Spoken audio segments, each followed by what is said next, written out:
2021, on assiste à l'émergence d'une tendance qui vise à faire disparaître ses sourcils.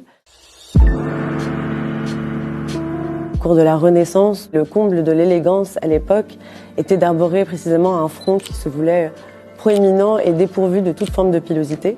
Et ensuite, dans les années 30, des icônes comme Marlène Dietrich ou encore Greta Garbo vont jusqu'à raser leurs sourcils et redessiner avec un crayon une forme qui se veut arquée. Dans les années 90 et 2000, les sourcils vont se faire encore plus petits. Il suffit de regarder un petit peu dans la pop culture, des icônes comme Gwen Stefani, Christina Aguilera vont arborer ce look avec ses sourcils extrêmement épilés. Il y a beaucoup de marques qui se sont emparées de cette tendance.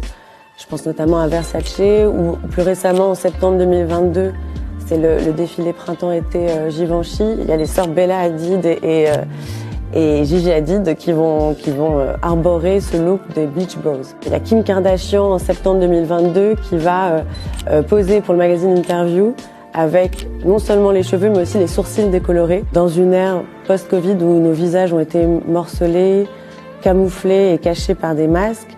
Ce qui a été mis en évidence, bien sûr, c'est le regard.